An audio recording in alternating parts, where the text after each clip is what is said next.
नमस्कार दोस्तों, पीसीएसएम के अपने यूट्यूब परिवार में आप सभी का स्वागत है। अभी हम लोग एनसीईआरटी के 7th क्लास के साइंस का अध्ययन कर रहे हैं, जिसमें आज हम लोग अध्याय 3 का अध्ययन करेंगे और आज का टॉपिक होगा हमारा रेशों से वस्त्र तक। इसके बारे में हम लोग आज अध्ययन करेंगे तथा परीक्षाओं के दृष्टिकोण से जो भी महत्वपूर्ण बिंदु होगा उसको हम लोग समझने का प्रयास भी करेंगे। क्लास को शुरू करने से पहले अगर आप लोग चैनल पर नए हैं तो चैनल को सब्सक्राइब कर लें तथा बेल आइकन को प्रेस कर लें ताकि जब भी क्लास हो तो उसका नोटिफिकेशन आपको प्राप्त होता रहे। और साथ ही साथ वीडियो को शेयर भी कर दीजिए ताकि पढ़ने वाले बच्चों के पास में ये वीडियो पहुंच जाए, जिनसे उन लोगों को काफ़ी सहायता मिले। तो चलिए आज की कक्षा हम लोग प्रारंभ करते हैं। रेशों से वस्त्र तक के बारे में क्या क्या है इसके बारे में हम लोग आज अध्ययन करेंगे।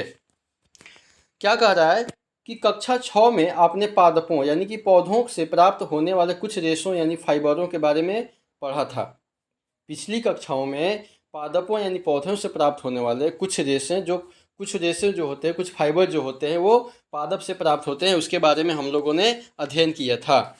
आपने यह भी पढ़ा था कि ऊन और रेशम के रेशे जंतुओं से प्राप्त होते हैं। ऊन और रेशम के रेशे किससे प्राप्त होते हैं? जंतुओं से प्राप्त होते हैं। जंतुओं से प्राप्त किए जाने वाले रेशों को जांतव रेशे कहे जाते हैं। ठीक है, जंतुओं से प्राप्त किए जाने वाले रेशों को क्या कहते हैं? जांतव रेशे कहते हैं। ऊन के रेशे फाइबर यानी भेड़ अथवा याक के बालों से प्राप्त किए जाते हैं। ऊन के रेशे जो होते हैं, ऊन का जो रेशा प्राप्त होता है, जो फाइबर प्राप्त होता है, वो या तो भेड़ या फिर याक के बालों से क्या किए जाते हैं? प्राप्त किए जाते हैं। रेशम के फाइबर रेशम कीट के कोकून अवस्था से प्राप्त होते हैं। रेशम के फाइबर जो होते हैं रेशम कीट के किस अवस्था से?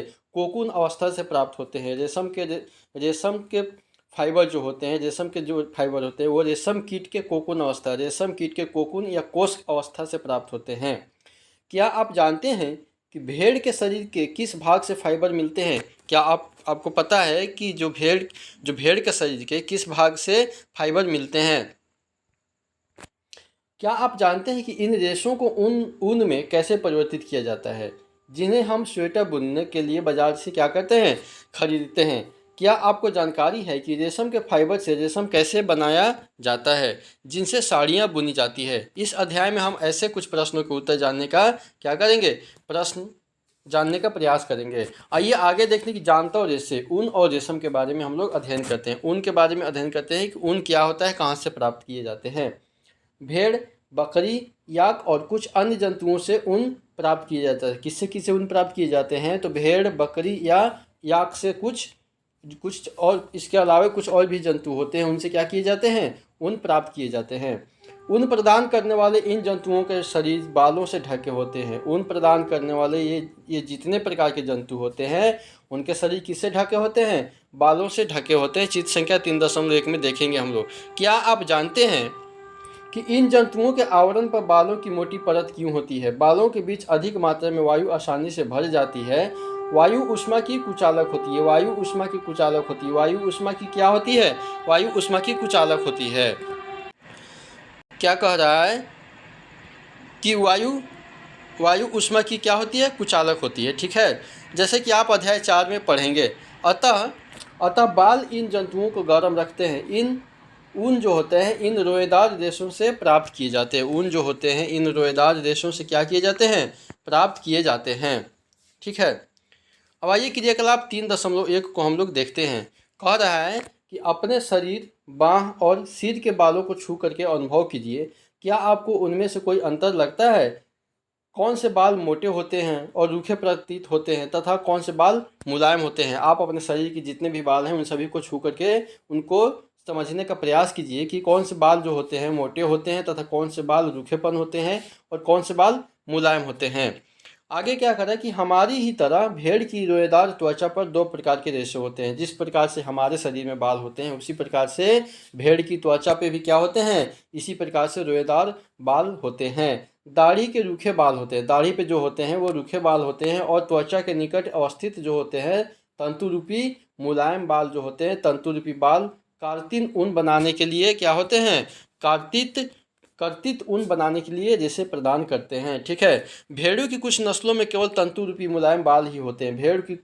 भेड़ की कुछ ऐसी प्रकार की नस्ल है जिसमें किस प्रकार की बाल होती हैं? तंतुरूपी मुलायम बाल ही होते हैं। इनके जनकों का विशेष रूप से ऐसी भेड़ों का जन्म देने के लिए चयन किया जाता है जिनके शरीर पर सिर्फ क्या होते हैं? मुलायम बाल होते हैं। आगे कह रहा है कि तंतु रूपी मुलायम बालों जैसे विशेष गुण युक्त भेड़ें उत्पन्न करने के लिए जनकों के चयन की यह प्रक्रिया जो होती है वर्णात्मक प्रजनन कहलाती है। वर्णात्मक प्रजनन कहलाती है। तंतु रूपी मुलायम बालों जैसे विशेष गुण युक्त भेड़ उत्पन्न करने के लिए जनकों के चयन की यह प्रक्रिया वर्णात्मक प्रजनन कहलाती है। ठीक है, यहाँ पे ये भेड़ दिखाया, भेड़ भेड़ का चित्र दिखाया हुआ है। घने बालों वाली भेड़ यहाँ पे दिखाया गया। इनके शरीर पे जो भेड़ होते हैं, इनके जो मतलब बाल होते हैं उसको काट करके और मशीन के द्वारा इसको बनाया जाता है। ठीक है, उसके बाद में कपड़े वगैरह बुनने में उसका प्रयोग किया जाता है। अब आइए आगे देखते हैं कि ऊन प्रदान करने वाले जंतु के बारे में, ऊन प्रदान करने वाले जंतु के बारे में हम लोग अध्ययन करते हैं कि हमारे देश के विभिन्न भागों में भेड़ों की अनेक नस्लें पाई जाती है। यद्यपि भेड़ों की ऊन ही उनका एकमात्र स्रोत नहीं है, फिर भी बाजार में समान रूप से उपलब्ध ऊन जो भेड़ की ऊन होती है। ठीक है, बाजार में जो उपलब्ध जो ऊन होती है वो किसकी होती है? भेड़ की ही ऊन होती है। चित्र संख्या 3.1 में देखेंगे कि याक की ऊन तिब्बत और लद्दाख में प्रचलित है। याक की ऊन कहाँ पे प्रचलित है? तिब्बत और लद्दाख में प्रचलित है। ठीक है, यहाँ पे क्या दिया है? याक है। इसके शरीर पे देखिए कितने बाल होते हैं, इनको ही प्रयोग में लाते हैं। ठीक है, आगे देखिए बकरी के बालों से भी ऊन प्राप्त किए जाते हैं। जी हाँ, बिल्कुल सही सुन रहे हैं आप कि बकरी के बालों से भी ऊन प्राप्त की जाती है। अंगोरा ऊन को अंगोरा नस्ल की बकरियों से प्राप्त किया जाता है। अंगोरा ऊन को अंगोरा नस्ल की बकरियों से प्राप्त किया जाता है। अंगोरा ऊन जो होता है अंगोरा नस्ल की बकरियों से प्राप्त किया जाता है। ठीक है, मैं बार बार रिपीट इसलिए कर रहा हूँ कि ये परीक्षाओं में पूछा जाता है, इसको ध्यान रखिएगा। जो जम्मू एवं कश्मीर के पहाड़ी क्षेत्रों में पाई जाती है। अंगोरा ऊन अंगोरा नस्ल की बकरियों से प्राप्त की जाती है। जो कहाँ पाई जाती है? अंगोरा बकरी कहाँ प्राप्त होती है? जम्मू एवं कश्मीर की पहाड़ी क्षेत्रों में पाई जाती है। चित्र संख्या 3.3 और 3.4 में हम लोग देखेंगे। ठीक है, कश्मीरी बकरी की त्वचा के निकट मुलायम बाल फर होते हैं। कश्मीरी बकरी की त्वचा के निकट मुलायम बाल यानी कि फर होते हैं। इनसे बेहतरीन शाल बनाई जाती है जिन्हें पश्मीना शाल कहते हैं। पश्मीना शाल जो होते हैं किससे प्राप्त होती है? पश्मीना शाल जो होती है काफ़ी महंगी होती है, लगभग 50,000 से इसकी स्टार्टिंग ही होती है। ठीक है, तो पश्मीना शॉल जो होती है पश्मीना बकरी से प्राप्त होती है, कश्मीरी बकरी से प्राप्त होती है। पश्मीना शॉल पश्मीना बकरी से प्राप्त होती है। ठीक है, ये हमारे अंगोरा बकरी है और ये बकरी है। ठीक है, देख लीजिए किस प्रकार की बकरी है। ऊँट के शरीर के बालों का उपयोग भी ऊन के रूप में किया जाता है। ऊँट के शरीर के बालों का उपयोग भी किस में किया जाता है? ऊन के रूप में किया जाता है। ठीक है,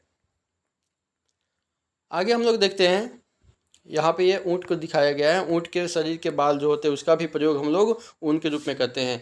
दक्षिण अमेरिका में पाए जाने वाले लामा और एल्पेका, क्या कह रहा है कि दक्षिण अमेरिका में पाए जाने वाले लामा और एल्पेका से भी ऊन प्राप्त होती है।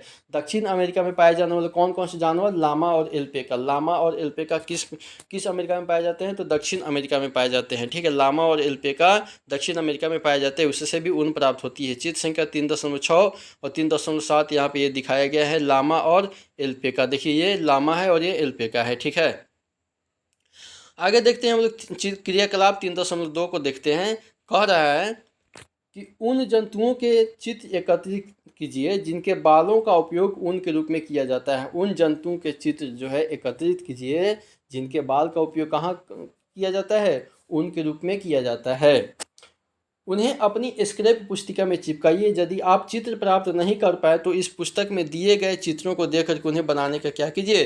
प्रयास कीजिए। अपनी क्षेत्रीय और देश की अन्य भाषाओं में भेड़, बकरी, ऊँट और याक जिस नाम से जाने जाते हैं उनका पता लगाने का क्या कीजिए? प्रयास भी कीजिए।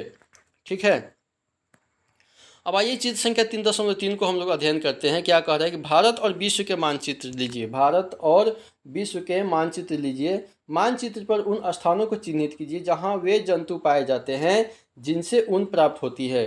ठीक है, ऊन प्रदान करने वाले प्रत्येक किस्म के जंतुओं के स्थान दर्शाने के लिए विभिन्न रंगों का क्या कीजिए? उपयोग कीजिए। अब आइए रेशों से ऊन कैसे प्राप्त होता है इसके बारे में हम लोग अध्ययन करते हैं।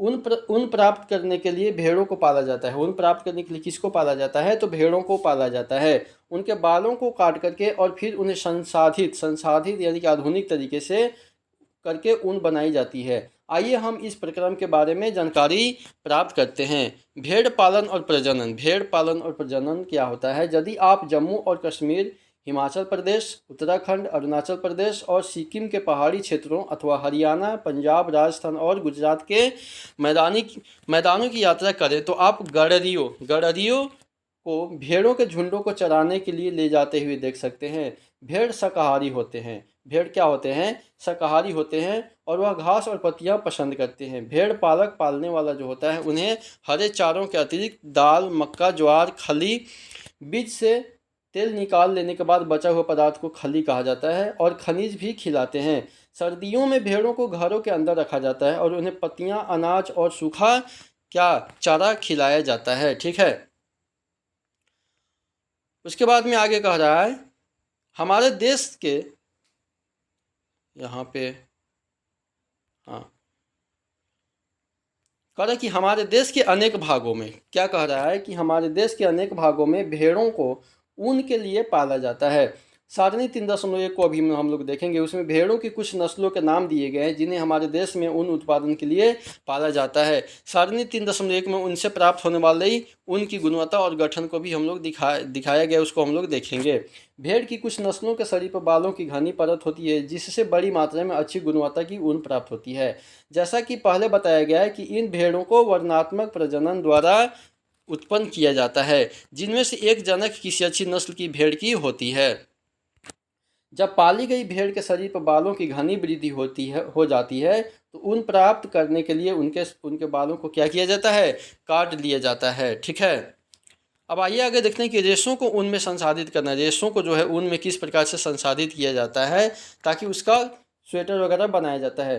तो स्वेटर बुनने अथवा शॉल बनाने के लिए उपयोग की जाने वाली ऊन एक लंबी प्रक्रिया के उत्पाद के बाद में होती है जिनमें निम्नलिखित चरण होती है। ठीक है। कौन कौन सा चरण होता है? तो पहला चरण में क्या किया जाता है? पहला चरण में भेड़ के बालों को त्वचा की पतली परत के साथ शरीर से उतार लिया जाता है, कैंची वगैरह से काट लिया जाता है और यह प्रक्रिया उनकी कटाई कहलाती है। भेड़ के बाल उतारने के लिए उसी प्रकार की मशीन का उपयोग किया जाता है जैसी नाई द्वारा बाल काटने के लिए कैंचियों का प्रयोग किया जाता है। यहाँ पे भेड़ों की कुछ भारतीय नस्ल दिया हुआ है, नस्ल का नाम दिया हुआ है और उसमें कौन कौन सी गुणवत्ता होती है और कहाँ कहाँ पाई जाती है। तो लोही किस्म की नस्ल जो होती है अच्छी गुणवत्ता की ऊन होती है जो राजस्थान और पंजाब में पाई जाती है। रामपुर बुशायर प्रकार की होती है जो भूरी ऊन प्रदान करने की उसमें गुणवत्ता होती है और उत्तर प्रदेश और हिमाचल प्रदेश में पाए जाते हैं। उसी प्रकार के नाली या नली जो होता है गलीचे की ऊन बनाने के लिए प्राप्त किए जाते हैं। ये राजस्थान, हरियाणा और पंजाब में पाए जाते हैं। उसी प्रकार के बाखरवाल जो होता है 19 साल के लिए प्रयोग किया जाता है जो जम्मू और कश्मीर में प्राप्त किया जाता है। ठीक है, वो पाए जाते हैं। मारवाड़ी किस्म के होते हैं, नस्ल होते हैं, वो मोटी या रुक्ष ऊन प्रदान की जाती है, उसमें गुण होती है जो गुजरात में पाए जाते हैं। उसी प्रकार के पाटनवाड़ी जो होते हैं वो हौजरी के लिए प्रयोग किया जाता है जो गुजरात में पाया जाता है। आइए इसके लिए प्रयुक्त की जाती सामान्यतः बालों को गर्मी के मौसम में काटा जाता है। ठीक है, भेड़ों से जो ऊन प्राप्त किए जाते हैं उसके बालों को कब काटा जाता है? प्रायः गर्मी के दिनों में काटा जाता है, गर्मी के मौसम में काटा जाता है ताकि भेड़ बालों के सुरक्षात्मक आवरण के न रहने पर भी जीवित रह सके। बाल जो होता है उन्हीं रेशे प्रदान करते हैं। ठीक है, बाल क्या होते हैं? उन्हीं रेशे प्रदान करते हैं। इन्हीं उन्हीं रेशे को संसाधित करके ऊन का धागा बनाया जाता है। ठीक है, ऊन उतारने के दौरान भेड़ को कोई विशेष कष्ट नहीं होता है जैसे कि आपको बाल कटवाने अथवा आपके पिताजी को दाढ़ी बनवाने में नहीं होता है। उसी प्रकार भेड़ को भी कोई नुकसान नहीं होता है। क्या आप जानते हैं कि ऐसा क्यों होता है? त्वचा की सबसे ऊपरी परत वाली ऊपरी वाली परत जो होती है अधिकांशतः मृत कोशिकाओं से बनी होती है। हमारे नाखून जो होते हैं या बाल जो होते हैं क्या होते हैं? वो मृत कोशिकाओं से बने होते हैं। इसलिए जब बाल काटते हैं, जब नाखून काटते हैं तो हमको दर्द नहीं होता है। साथ ही भेड़ के बाल फिर से उग आते हैं, जैसे आपके उग आते हैं, जैसे हमारे बाल जो होते हैं कटने के बाद फिर उग आते हैं, उसी प्रकार से भेड़ों के बाल क्या होते हैं? कटने के बाद में दोबारा उग आते हैं। दूसरा चरण क्या होता है? त्वचा सहित उतारे गए बालों को टंकियों में डाल करके अच्छी तरह से धोया जाता है जिससे उनकी गंदगियां साफ हो जाती है। ठीक है, जैसे उनकी गंदगियां क्या हो जाती है? साफ हो जाती है।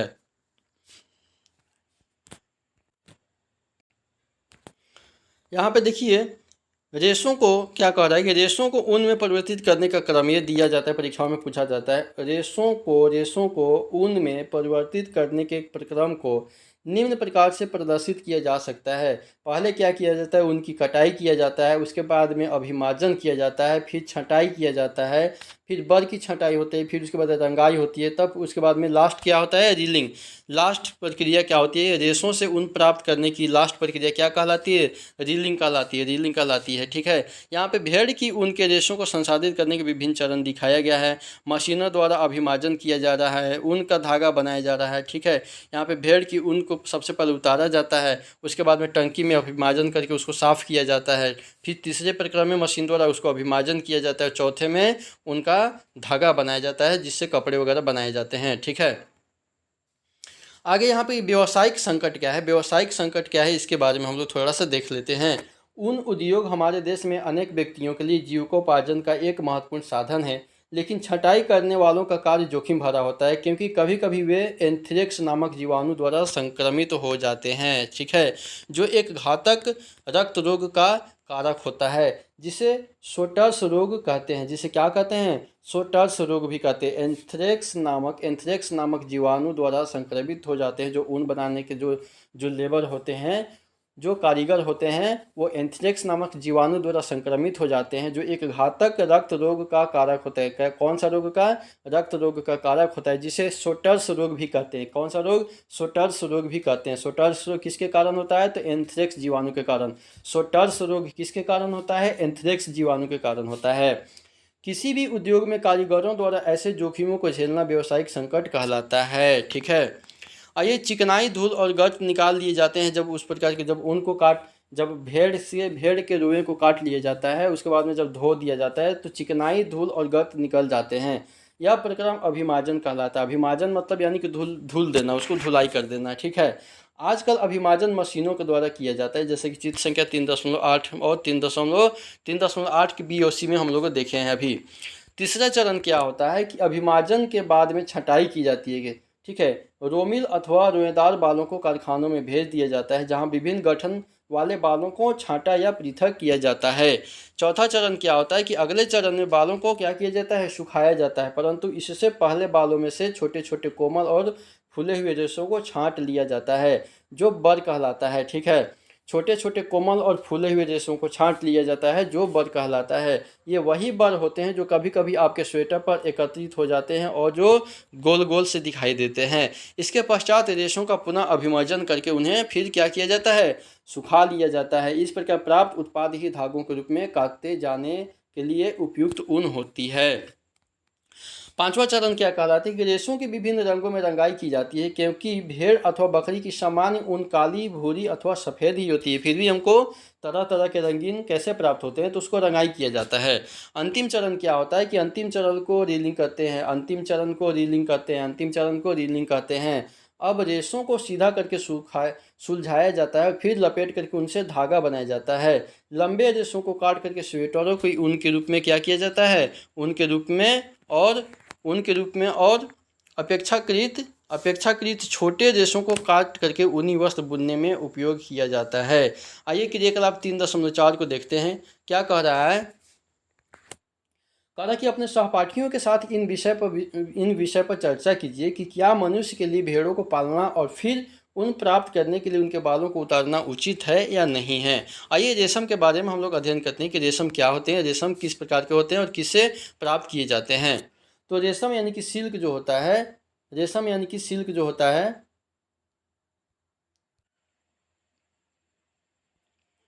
रेशम यानी कि सिल्क, रेशम के रेशे भी जानतर रेशे होते हैं। रेशम के रेशे जो होते हैं वो भी जानतर रेशे होते हैं। पहले पढ़े थे कि जंतुओं से प्राप्त करने वाले रेशे क्या कहलाते हैं, जानतर रेशे कहलाते हैं। यहाँ कह रहे हैं कि रेशम सिल्क के रेशे भी जानतर रेशे होते हैं। रेशम के कीट रेशम के फाइबरों को बनाते हैं, रेशम के कीट रेशम के फाइबर को बनाते हैं। रेशम प्राप्त करने के लिए रेशम के कीटों को पालना रेशम कीट कहलाता है, यानी कि सेरीकल्चर कहलाता है।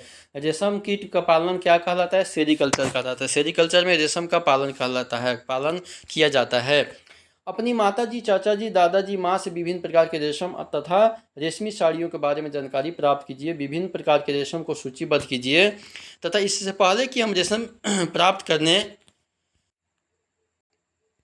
इससे पहले कि हम रेशम प्राप्त करने के प्रक्रम पर चर्चा करें, रेशम के कीट के जीवन चक्र के बारे में हम थोड़ा सा जानना क्या है आवश्यक हो जाता है। रेशम कीट का जीवन चक्र क्या होता है, कैसा होता है, इसके बारे में हम लोग थोड़ा देख लेते हैं। मादा रेशम कीट अंडे देती है। मादा रेशम कीट क्या करती है? अंडे देती है जिनसे लार्वा निकलते हैं। मादा रेशम कीट अंडे देती है जिससे लार्वा निकलते हैं, जो कैटरपिलर यानी कि इल्ली या फिर रेशम कीट कहलाते हैं। कैटरपिलर या इल्ली या रेशम कीट कहलाते हैं। मादा रेशम कीट जो होती है अंडे देती है जिनसे लार्वा निकलते हैं, जो कैटरपिलर या इल्ली या फिर रेशम कीट कहलाते हैं। ये आकार में वृद्धि करते हैं और जब कैटरपिलर अपने जीवन चक्र की अगली अवस्था में प्रवेश करने के लिए तैयार होता है तो यह प्यूपा या कोशिका कहलाता है। प्यूपा या कोशित कहलाता है। ठीक है, तो रेशम कीट अपनी किस अवस्था में रेशम कीट जो होते हैं अपनी किस अवस्था में रेशम प्राप्त करते हैं? तो प्यूपा अवस्था या कोशित अवस्था में। प्यूपा अवस्था या कोशित अवस्था में रेशम कीट अपने रेशम का उत्पादन करते हैं। यहाँ पे थोड़ा सा इसको देख लेते हैं। ये क्या दिया हुआ है कि भारत में रेशम उत्पादन से संबंध विभिन्न प्रकार के उद्योगों में महिलाओं की भूमिका क्या होती है? महत्वपूर्ण होती है। रेशम कीट के पालन कोकून में से रेशम को निकालने और कच्चे रेशम से वस्त्र निर्माण आदि कार्य अधिकतर महिलाओं के द्वारा ही किए जाते हैं। अपने उद्यम द्वारा वे राष्ट्र की अर्थव्यवस्था में योगदान भी देती है। आजकल महिलाएं केवल भोजन रसोई घर में ही सीमित नहीं है, वे भारत की राष्ट्र की अर्थव्यवस्था में भी अपनी क्या होती है? योगदान दे रही है। कंधे से कंधे मिला करके काम करने में अपनी महत्वपूर्ण भूमिका निभा रही है। रेशम उत्पादन में चीन विश्व में पहले स्थान पर है। भारत भी प्रमुख रेशम उत्पादन देशों में गिना जाता है। रेशम उत्पादन में चीन कौन सा देश पर प्रथम स्थान पे है? तो चीन प्रथम स्थान पे आता है। रेशम कीट अपने रेशम के प्यूपा अवस्था में रेशम उत्पादन करता है, जो अपने इर्द गिर्द एक जाल बुन लेता है। यह जाल उसे अपने स्थान में बने रहने में सहायता करता है। फिर यह अंग्रेजी संख्या 8 के रूप में अपने सिर को एक सिरे से दूसरे सिरे तक ले जाता है। सिर की इस गति के समय कैटरपिलर जो होती है पतले तार के रूप में प्रोटीन से बना एक पदार्थ स्रावित करता है, जो कठोर होकर के सूख करके रेशम का रेशा बन जाता है। जल्दी ही कैटरपिलर स्वयं को पूरी तरह से रेशम के रेशों से ढक लेता है और प्यूपा बन जाता है। ठीक है, प्यूपा अवस्था में ही रेशम प्राप्त किया जाता है। यह आवरण कोकून कहलाता है। कीट का इसके आगे का विकास कोकून के भीतर होता है। रेशम के रेशों का उपयोग रेशम के वस्त्र बुनने के लिए किया जाता है।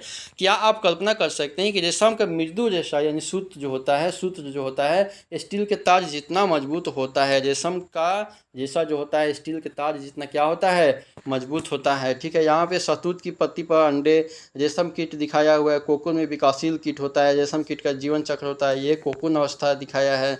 यहाँ पे रेशम कीट है। ठीक है, यहाँ पे नर और मादा दिया हुआ है। ठीक है, आगे देखते हैं हम लोग। रेशम का धागा रेशम कीट के कोकून से प्राप्त रेशों से तैयार किया जाता है। रेशम का धागा जो होता है रेशम कीट के कोकून से प्राप्त रेशों से तैयार किया जाता है।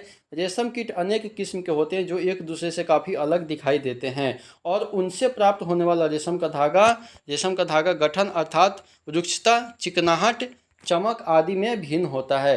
अतः टसर रेशम, मूंगा रेशम, कोसा रेशम तथा अन्य प्रकार के रेशम विभिन्न किस्म के रेशम कीटों द्वारा काटे गए कोकूनों से प्राप्त किए जाते हैं। टसर रेशम, मूंगा रेशम, कोसा रेशम ये सभी क्या है? रेशम के प्रकार है जो किससे प्राप्त किए जाते हैं? कोकून से प्राप्त किए जाते हैं। सबसे सामान्य रेशम की कीट कौन सी होती है? सबसे सामान्य रेशम की कीट जो होती है शहतूत रेशम कीट होती है। सबसे सामान्य किस्म की कौन सी होती है? सामान्य रेशम कीट शहतूत रेशम कीट होती है। इस कीट को कोकून से प्राप्त होने वाला रेशम फाइबर मृदु, चमकदार और लचीला होता है तथा इसे सुंदर धागों में रंगा जा सकता है। आगे क्या करें कि रेशम कीट पालन अथवा रेशम कीटों का संवर्धन भारत का बहुत प्राचीन व्यवसाय है। प्राचीन काल से ही भारत में रेशम कीट का पालन किया जाता है। भारत जो होता है व्यावसायिक स्तर पर बहुत अधिक रेशम का उत्पादन भी करता है। आगे हम लोग क्रियाकलाप 3.5 देखते हैं कि विभिन्न प्रकार के रेशमी वस्त्रों से टुकड़े एकत्रित कीजिए और उन्हें अपनी स्क्रैप पुस्तिका में चिपकाइए। आपको ये दर्जी की दुकानों में व्यर्थ कतरनों की ढेरी में मिल सकते हैं। अपनी माताजी, चाचा जी अथवा शिक्षिका की सहायता से विभिन्न किस्म के रेशम जैसे शहतूत रेशम, टसर रेशम, एरी रेशम, मूंगा रेशम आदि की पहचान कीजिए। रेशम की इन टुकड़ों के गठन तथा बनावट की तुलना एक कृत्रिम रेशम के टुकड़ों से क्या कीजिए जो संश्लेषित रेशों से निर्मित होते हैं। ठीक है। उन रेशों के कीटों को एकत्रित करने का क्या कीजिए, प्रयास कीजिए जिनसे कैटरपिलर विभिन्न प्रकार के रेशम प्रदान करते हैं। आइए क्रियाकलाप 3.6 को देखते हैं कि क्या करें कि किसी कृत्रिम यानी कि संश्लेषित रेशम और शुद्ध रेशम का एक धागा लीजिए। इन धागों को सावधानी से जलाइए। क्या आपको उनके जलने समय कुछ गंध में कोई अंतर महसूस हुआ है? अब सावधानी से उनके एक धागे को जलाइए। उनके क्या कीजिए, एक धागे को जलाइए। इसके जलने की गंध कृत्रिम रेशम के जलने जैसी होती है अथवा शुद्ध रेशम जैसी होती है। क्या आप बता सकते हैं कि ऐसा क्यों होता है? यह जानने के लिए कि रेशम कीट के जीवन चक्र में कोकून अवस्था कब आती है, क्रियाकलाप 3.7 करने का प्रयास करते हैं।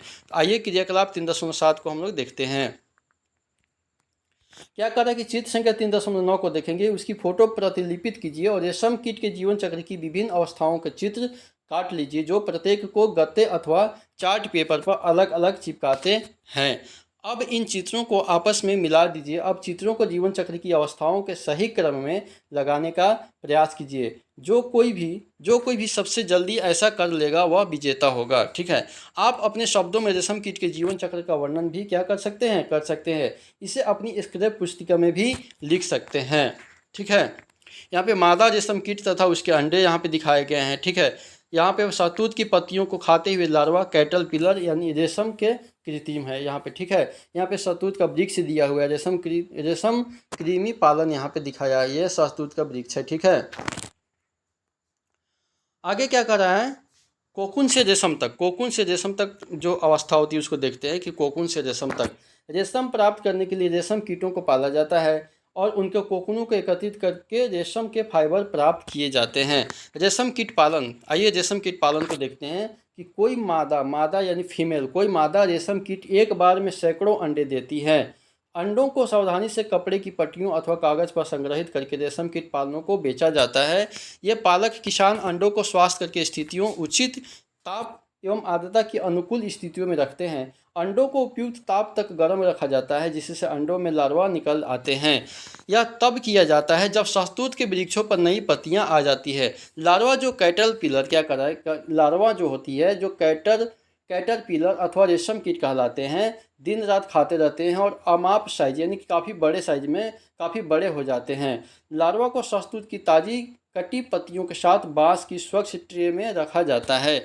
25 से 30 दिनों के बाद में, कितने दिनों के बाद में, 25 से 30 दिनों के बाद में, ये सभी हम लोग चित्र को देख लिए हैं। 25 से 30 दिनों के बाद में क्या कह रहा है, 25 से 30 दिनों के बाद में कैटरपिलर खाना बंद कर देते हैं और कोकून बनाने के लिए वे बांस के बने छोटे छोटे कक्षों में चले जाते हैं। इसके लिए ट्रे में छोटी रैक या टहनियाँ रख दी जाती है जिनसे कोकून जुड़ जाते हैं। कैटरपिलर अथवा रेशम कीट कोकून बनाते हैं जिससे भीतर प्यूपा विकसित होता है। आइए रेशम का संसाधन के बारे में देख लेते हैं।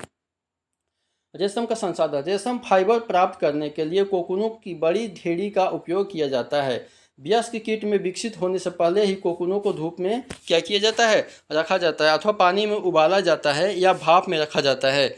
इस प्रक्रिया में रेशम के फाइबर जो होते हैं पृथक हो जाते हैं, अलग हो जाते हैं और रेशम के रूप में उपयोग के लिए क्या होते हैं, रेशम के रूप में उपयोग होने के लिए कोकून में से रेशे निकालने के पश्चात उनसे धागे बनाने की प्रक्रिया रेशम की रीलिंग कहलाती है। क्या कह रहा है कि कोकून में से रेशे निकालने के पश्चात उनसे धागे बनाने की प्रक्रिया रेशम की रीलिंग कहलाती है। कोकून में से रेशे निकालने के पश्चात उनसे धागे बनाने की प्रक्रिया रेशम की रीलिंग कहलाती है।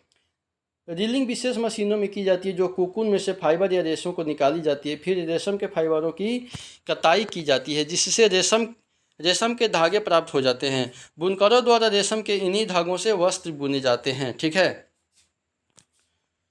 यहाँ पे कुछ था, इसको देख लेते हैं क्या कह रहा है। रेशम की खोज कब हुई थी, क्या कह रहा है कि रेशम की खोज का यथार्थ समय संभवतः अज्ञात है। एक प्राचीन चीनी किंवदंती के अनुसार सम्राट हुआंग टी ने साम्राज्ञी सी लुंग ची से अपने बगीचे में उगने वाला शहतूत के वृक्षों की पत्तियों के क्षतिग्रस्त होने के कारण पता लगाने के लिए कहा था। साम्राज्ञी ने पाया कि सफ़ेद कृमि शहतूत की पत्तियों में खा रहे थे। उन्होंने यह भी देखा कि कृमि अपने ईद की चमकदार कोकून बुन लेते थे। संजोग से एक कोकून उनके चाय के प्याले में गिर गया और कोकून में से नाजुक धागों का गुच्छा पृथक हो गया। रेशम उद्योग चीन में आरंभ हुआ था। रेशम उद्योग कहाँ पर आरंभ हुआ था? चीन में आरंभ हुआ था और सैकड़ों वर्षों तक इसे कड़ी पहरेदारी में गुप्त रखा गया था। बाद में यात्रियों और व्यापारियों ने रेशम को अन्य देशों में प्रचलित किया और जिस मार्ग से उन्होंने यात्रा की थी उसे आज भी सिल्क रूट कहते हैं। तो चलिए इसी के साथ आज का कक्षा यहीं पे समाप्त करते हैं। हम उम्मीद करते हैं कि कुछ ना कुछ सीखने को आपको ज़रूर मिला होगा। वीडियो देखने के लिए आप सभी का बहुत बहुत धन्यवाद।